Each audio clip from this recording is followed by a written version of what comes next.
युग को किस तरह से किडनैप किया गया और उसे कैसे हत्या वाली जगह पर ले जाया गया, जी मीडिया संवाददाता मोहित प्रेम शर्मा ने इसका जायजा लिया। जब युग को अगवा किया गया था, हम वहीं पर हैं। आपको बताते हैं कि कहां से युग आया था और कहां से उसे अगवा किया गया। जो आरोपी के बयान है उसके मुताबिक ये सामने जो आप देख रहे हैं ये युग की दुकान है, यानी युग के जो पिताजी हैं यहां पर दुकान चलाते हैं और शाम को 7 बजे के करीब वो यहीं थे और युग भी उनके साथ था और इस बीच बारिश हो रही थी और ऐसे में युग यहां से निकलकर इस बाजार से होकर के, राम बाजार से होकर के अपने घर जाता है। उसे यहां से इस दुकान से लेकर इस दरवाजे तक, जो कि ये युग का घर का दरवाजा है, जो मेन डोर है, यहां तक इस जगह तक कोई छोड़ता है। उसके बाद जो बयान है आरोपियों के, जिस तरह से जो आरोपियों ने बताया है कि यहां तक सीआईडी को बताया कि यहां तक जो है किसी ने युग को छोड़ा और यहां पर जो है चंद्र शर्मा नाम का आरोपी जो है वो घात लगाए बैठा था पहले से ही। और फिर जब युग यहां तक पहुंचता है, इस जगह तक जब वो युग पहुंचता है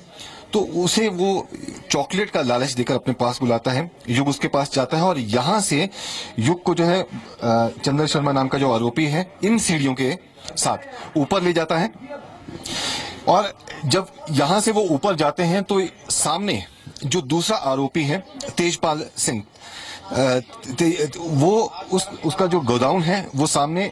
युग के घर के ऊपर, यानी इसी बिल्डिंग में उसका वो गोदाउन है सामने और वहां पर युग को ले जाया जाता है। उसे इसी गोदाउन में एक डब्बा होता है, डब्बे में युग को बंद कर दिया जाता है और यहां से एक दरवाजा जो पिछली तरफ है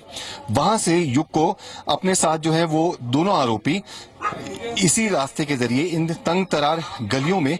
के जरिए यहां से कार्ट रोड जो कि मेन रोड है वहां पे ले जाते हैं और वहां से वो उसे गाड़ी में डाल करके उस कमरे में ले जाते हैं जहां पर उसे 7 दिन के लिए रखा गया था। और इस दौरान जो है